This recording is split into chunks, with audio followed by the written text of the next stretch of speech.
안녕하세요. 예. 오늘 부활주일입니다. 우리가 성탄절로 어떻게 인사하죠? 어떻게 인사하세요? 예, 메리 크리스마스 이렇게 인사하죠. 부활절로 어떻게 인사할까요?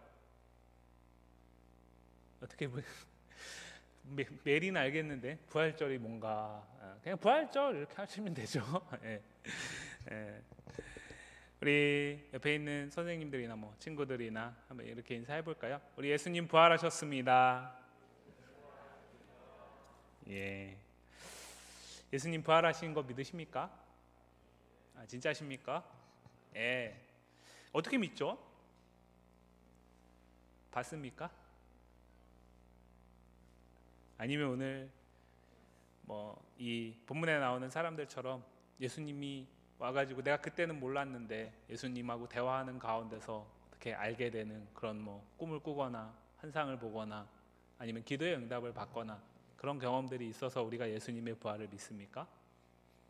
그렇지 않죠. 그죠? 저도 마찬가지입니다. 저도 예수님의 부활을 분명히 믿습니다. 기독교에서 예수님의 부활을 믿지 못하게 되면 모든 것이 헛것입니다. 사도 바울이 고린도전서에서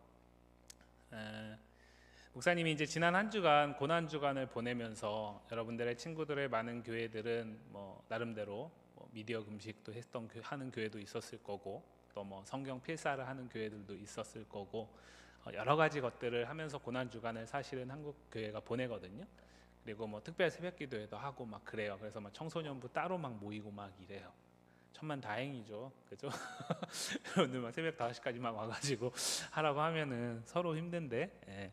근데 그거 자체가 뭐 무의미해서 안 한 건 아니고 그렇게 하는 것이 물론 이제 안 하는 것보다 낫지만 근데 자칫 그런 생각을 할 수 있다라는 마음을 주셨어요. 그러니까 우리가 예수님의 고난에 동참한다라는 게 내가 즐거워하는 거를 안 하는 그 정도의 고난일까요? 예수님의 고난이? 예수님이 십자가에 못 박히셔서 우리의 죄를 대신 짊어지시고 고난 당하신 게 내가 어제까지 하고 내가 손에서 절대 뗄 수 없는 핸드폰을 일주일 동안 하지 않는 그 정도의 고난으로 동참한다라고 말할 수 없겠죠. 그죠? 우리의 그 어떤 방식으로도 그 고난에 동참할 수 없습니다. 고난의 차원에서 봤을 때.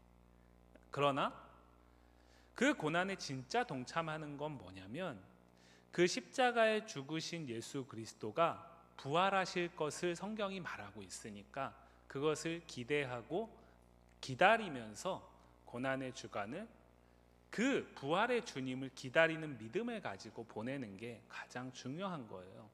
그래서 물론 여러분들이 일주일에 핸드폰을 멈추고 그 시간들 속에서 1시간이건 2시간이건 30분이건 평소에 안 하던 기도를 하고 성경 필사를 하고 뭐 이런 것들이 나쁜 거 아닙니다.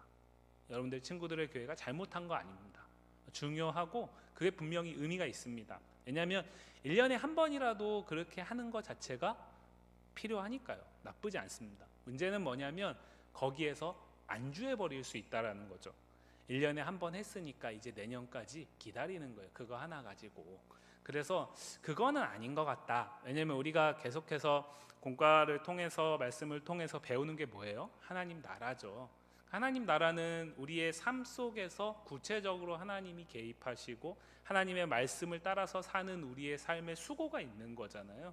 근데 그 가운데서 때로는 실패할 수 있고 넘어질 수도 있지만 그러나 다시 일으켜 주실 것을 기대하는 것. 결국에는 그리스도의 십자가의 죽으심과 부활이 기독교의 핵심에 있는 것은 그것이 우리를 죄의 존재 가운데서 하나님의 구원받기에 충분한 존재로 변화시켰다라는 것도 있지만 그 구원에 합당한 삶을 살 수 있는 출발점이기 때문에 그렇습니다. 그래서 우리가 더 중요한 건 부활이라고 생각을 했어요. 그래서 지금부터는 아마 여러분들 친구들 교회가 하지는 않는 걸 거예요. 우리가 남은 4월 이제 오늘 4월 17일이면 이제 2주 정도가 되죠. 5월 1일까지 하면 2주 정도 되는데 성경에서 부활에 대해서 가장 정확하고 딱 정리해서 얘기하는 성경이 하나 있는데 혹시 아세요? 우리가 흔히 고린도전서 13장 하면은 사랑에 대해서 얘기하기 때문에 사랑장이라고 얘기를 하거든요. 네, 고린도전서 15장이 부활장입니다. 네, 이게 58절까지 있어요. 1절부터. 그러니까 목사님이 따져보니까 하루에 한 4절 정도 쓰면 그게 4월 말까지 완성할 수 있더라고요. 그래서 목사님이 그 구글로 지난번에 설문했던 것처럼 기도 제목 받았던 것처럼 구글로 보내드릴 거예요. 그러면은 그거를 양심에 맡깁니다. 복사해서 붙이지 마시고 우리가 남은 2주 동안 오늘 부활주의를 시작으로 해서 그리스도의 부활이 왜 우리에게 중요한지, 그 부활이 없으면 어떠한 문제가 생기기 때문에 기독교에서 부활이 마치 찐빵 안에 단팥과 같은 가장 핵심적인 자리에 있는지, 이 부분을 한번 말씀을 통해서 정리해보는 시간을 가졌으면 좋겠습니다. 예, 아셨죠? 네. 오늘 말씀에 나오는 이 엠마오로 가는 두 제자도 우리와 마찬가지로 보지 못했어요. 그러니까 처음에 이들은 예수님을 봤습니다. 부활하신 예수님을 봤습니다. 그리고 심지어 예수님이 와가지고 먼저 말을 걸어주셨어요. 이들이 막 부활하신 예수님을 만나고 싶다 그래가지고 예수님이 찾아오신 게 아니라, 이들이 시리에 빠져가지고 한숨 지으면서 이제는 할 것이 없다, 절망뿐이다 라고 있을 때에 그렇게 예루살렘을 떠나서, 기대를 갖고 갔던 예루살렘을 떠나서 12km 정도 떨어져 있는 엠마오로 가는 길 가운데 두 사람이 예수님에 대해서 얘기하면서 가고 있었어요. 근데 그 예수님에 대해서 뭘 얘기했냐? 그 예수님이 십자가에서 비참하게 죽고 끝났다라는 것에 대해서 얘기하면서 걸어가고 있었어요. 이들은 어떻게 걸어갔을까요? 오늘 우리처럼 조금 밝고 기쁘게 걸어갔을까요? 아니면은 한숨을 푹푹 쉬면서 땅이 꺼져라 걸어갔을까요? 1번일까요? 2번일까요? 2번이죠. 네, 2번입니다. 자, 그렇게 이제 걸어가고 있는데 깊은 절망 속에서 걸어가는 이들에게 부활하신 예수님이 오신 거예요. 부활하신 예수님이 오셔가지고 이렇게 묻습니다. 야, 너네 뭐가 그렇게 힘들어서 그렇게 한숨을 푹푹 쉬면서 걸어가고 있냐? 그러니까 얘네들이 그분이 부활하신 예수님이라고 상상조차 못하죠. 왜냐하면 지금까지 죽었다가 살아난 사람을 본 적이 없으니까요. 그거는 인간 세상에서는 기적인 거잖아요. 불가사의에 해당되는 거니까 당연히 그 예수님 십자가에서 죽고 다시는 못 볼 거라고 생각을 한 것이고, 그렇기 때문에 그 예수님에게 가졌던 모든 기대가 이제는 무너졌기 때문에 한숨을 푹푹 쉬면서 걸어가고 있는데 예수님이 와서 그 왜 그러냐라고 물은 거죠. 그러니까 이들이 뭐라고 얘기했냐면, 당신은 예루살렘에서 있었던 일 모르냐고, 이 이스라엘 팔레스타인 땅에 있는 모든 사람들이 다 들어서 알고 있는데 당신은 간첩이냐고, 어디가 있었냐고, 이렇게 얘기를 한 거죠. 그래서 무슨 일이 있었는데 예수님이 물으셨어요. 그랬더니 이제 그 얘기를 한 거죠. 예수라는 분이 계셨는데 우리는 그분을 로마로부터 해방시켜줄 위대한 리더, 위대한 선지자라고 믿었는데, 근데 그분이 3일 전에 십자가에서 죽으셨다라는 거예요. 3일 전이 아니죠. 그러니까 3일 전이죠. 부활하셨으니까 3일 전에 십자가에서 죽으셨다라는 거예요. 근데 거기에서 손에 발에 못자국, 창자국, 피 쏟으시고 그 모든 것들을 이제 얘기하면서 이제 우리는 더 이상 소망이 없다, 이렇게 얘기를 한 겁니다. 자, 그런데 그렇게 걸어가는 과정 속에서 이제 오늘 말씀이 나오는 거예요. 오늘 말씀이 예수님이 뭐라고 얘기를 하십니까? 미련하고 선지자들이 말한 모든 것을 마음에 더디 믿는 자들이여, 그리스도가 이런 고난을 받고 자기의 영광에 들어가야 할 것이 아니냐 하시고, 이렇게 시작을 하죠. 예수님 지금 뭐라고 얘기하고 있어요? 이 사람들에게 미련하고 선지자들이 말한 모든 것을 마음에 더디 믿는 자들이다 라고 얘기를 하고 있어요. 왜요? 예수님이 분명히 얘기하셨다는 거죠. 그리스도가 이런 고난을 받고 자기의 영광에 들어가야 한다라는 걸 분명히 얘기하셨고, 뿐만 아니라 27절에 보면 모세의 모든 선지자의 글로 시작하여서 성경에 쓴 바 자기에 관한 것을 설명하셨습니다. 모세와 모든 선지자의 글이다라는 건 우리가 가진 구약 성경을 얘기를 해요. 그러니까 구약 성경에서 자기에 관해서 쓰여진 성경 말씀을 하나하나 풀어서 설명했다라는 거예요. 처음에 이들에게 이렇게 얘기했죠. 쉽게 얘기하면 너네 왜 이렇게 못 믿냐, 왜 이렇게 어리석냐, 이렇게 얘기를 했어요. 그러고 나서 이들에게 비난하고 그렇게 어리석다라고 일갈하고 끝나지 않으시고 예수님이 재차 말씀을 풀어주셨다라는 거예요. 그리고 그 말씀을 하나하나 풀어가다 보니까 어느덧 도착하게 됐어요. 이들의 목적지에 다 이르게 됐어요. 근데 예수님은 그냥 가시려고 하는 거죠. 그때까지도 이들은 모릅니다. 그러니까 이들이 그 예수님이 풀어준 성경이 얼마나 달았는지 더 함께 하고 싶은 거예요. 그래가지고 자신들이 유하는 곳에 함께 유하자라고 청해요. 예수님이 그 요청을 받아들입니다. 그리고 그곳에 가서 식사를 하는데 예수님이 빵을 이렇게 떼가지고 나눠주는 거예요. 비로소 이들이 깨달았습니다. 그러고 나서 이분이 예수님이구나, 그리고 이분이 부활하셨구나 라는 사실을 깨닫고 나서 보니까 안 계신 거예요. 이제 깨달았으니까 예수님을 막 손을 붙들고 아니면 발을 붙들고 부활하신 예수님을 내가 직접 눈으로 보고 그 가운데서 기쁨을 표현하려고 하는데 안 계신 거예요. 그러고 나서 이들이 뒤돌아보니까 근데 부활하신 예수님이 우리 가운데 오셔가지고 그 모세와 선지자의 글 구약 성경을 하나하나 자기에 관한 걸 풀어내실 때에 우리의 마음이 뜨겁지 않았어? 이렇게 서로 이야기를 하면서 동의를 하는 거죠. 그러고 나서 갔더니 제자들이 있고 그 가운데 예수님이 살아나셨다라는 사실을 확인한 증인들이 함께 모여서 오늘 본문이 35절에 엠마오로 가는 두 제자의 이야기가 끝납니다. 자, 왜 이들은 예수님이 분명히 말씀하셨어요, 그죠?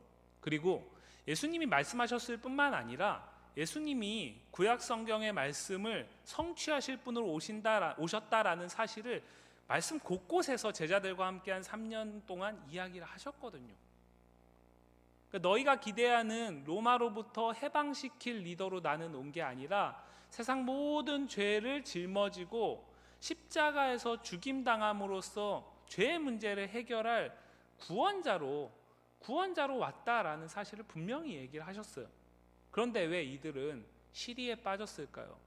그리고 왜 이들은 부활하신 예수님이 지금 자신들에게 와서 말을 걸고 있다라고 상상조차 하지 못할까요? 왜 그럴까요? 자신들이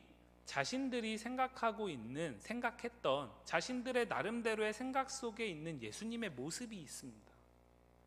그 모습에 너무나 벗어나 있는 거죠.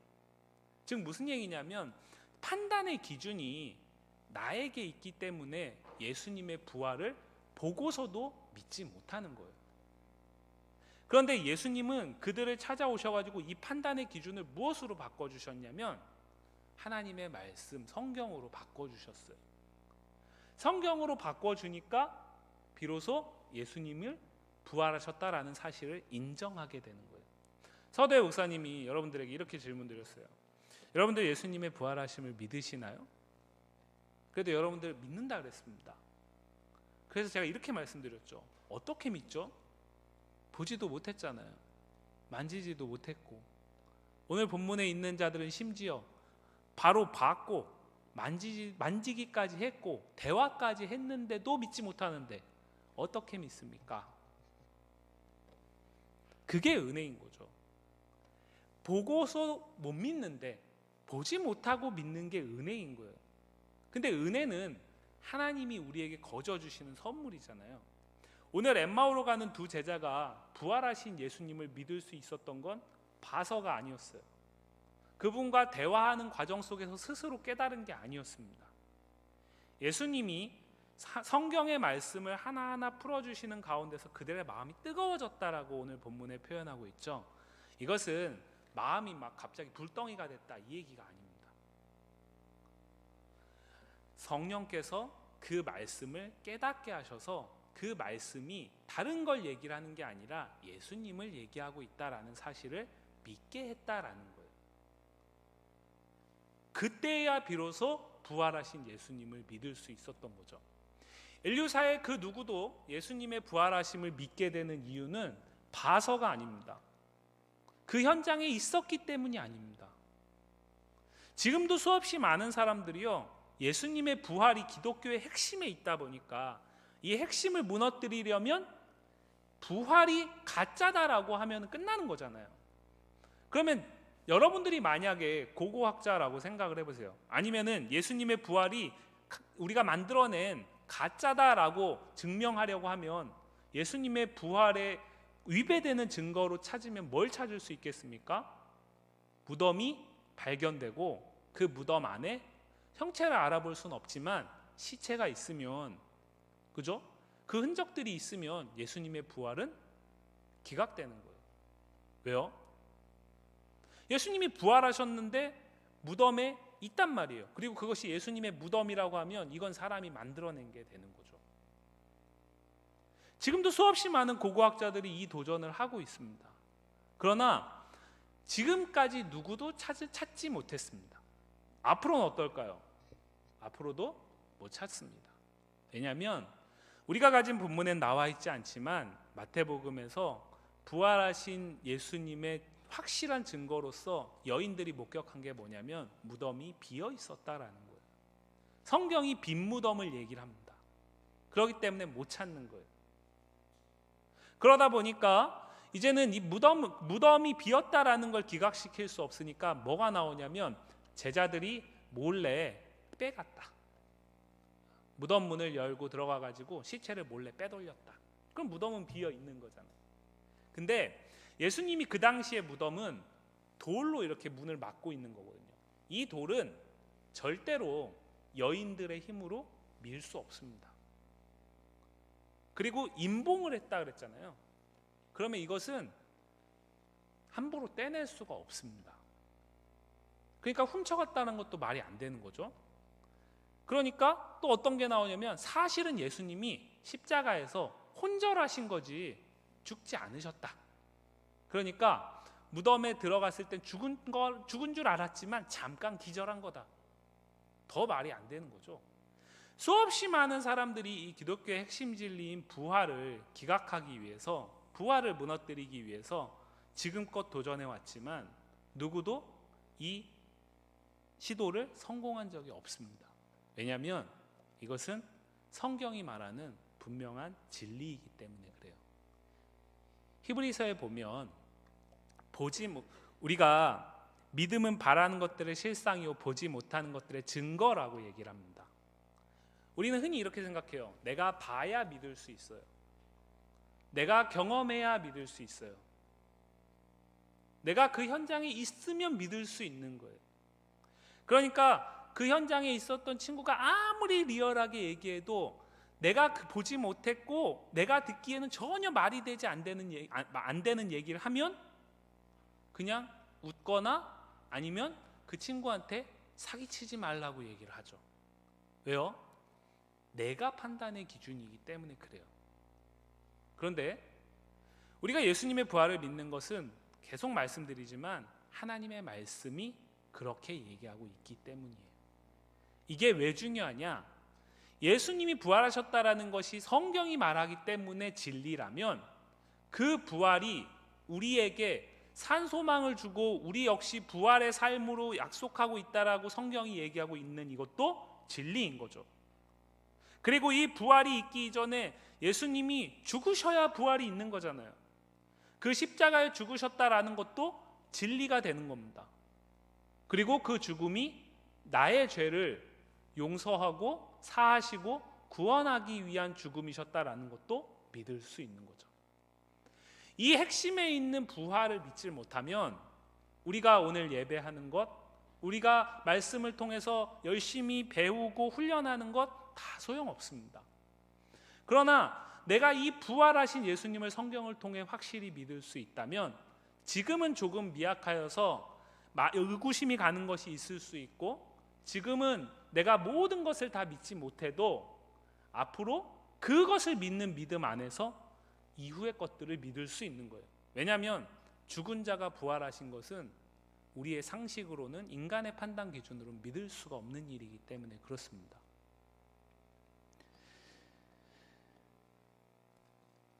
여러분, 우리가 지난주에 성찬식을 했잖아요. 그죠? 성찬식 가운데 떡을 받고 잔을 받았습니다. 오늘 예수님이 부활하시고 이들에게 말씀을 풀어주신 다음에 그분이 부활하셨다라는 사실을 깨닫게 하신 이후에 뭘 하시냐면 제자들에게 떡을 최후의 만찬 때 떼주잖아요. 잔을 주신 것처럼 그거를 재현하고 있어요.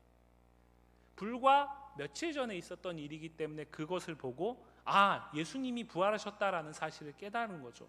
그리고 그 이전에 들었던 말씀들이 하나하나 다 생각이 나서 퍼즐이 맞춰지는 겁니다. 우리가 매일 예배하고 매주 예배하고 말씀을 통해서 예수님을 더 알아가는 그 수고가 당장 나에게 엄청난 유익이 있거나 아니면 그리스도를 더 사랑하게 하는 당장의 유익이 있지 않다 하여도 성령께서 우리에게 함께 하셔서 우리가 그 말씀들을 깨닫게 하시고 그것이 예수님에 대한 사실, 예수님에 대한 진리를 말하고 있다라는 사실을 믿게 될 때 우리가 어려서부터 들어왔던 말씀들이 하나하나 풀어질 거예요. 그리고 그것들이 우리의 믿음을 더욱더 자라게 할 겁니다. 바라기는 우리 청소년부 우리 지체들이 오늘 부활주일이 그냥 교회에서 부활절이라고 하니까 부활절이 아니라 여러분들에게 정말 가장 큰 기쁨의 날이 되기를 원합니다. 예수님이 부활하셨기 때문에 오늘 우리의 예배가 있는 거예요. 예수님이 부활하셨기 때문에 오늘 여러분들이 살아가는 삶이 하나님 나라가 되는 겁니다. 예수님이 부활하셨기 때문에 죽음과 같은 절망이 가득한 삶을 살아가는 우리의 인생이 소망이 있는 거예요. 그래서 기독교는 부활이 사실은 성탄절보다 훨씬 더 중요한 겁니다. 바라기는 우리 지체들 가운데 아직 이 진리가 믿어지지 않는 지체들이 있다면 믿을 수 있는 은혜를 구하시길 바라요. 그리고 이 진리가 믿어지신다면 이 진리 안에서 다른 진리, 성경이 말하는 모든 진리들을 충분히 믿을 수 있는 은혜가 있기를 원합니다. 예수님의 부활은 사실입니다. 예수님은 분명하게 역사적으로 존재하셨고 부활하셨어요. 그리고 부활하신 예수님은 다시 오실 거예요. 어떻게 믿을 수 있을까요? 예수님이 부활하셨다는 성경이 성취되었기 때문이에요. 우리 주님 다시 오실 때까지 이 부활의 진리를 붙들고 늘 하나님을 온전히 영화롭게 하는 우리 모든 청소년부 지체들이 되기를 간절히 소망합니다.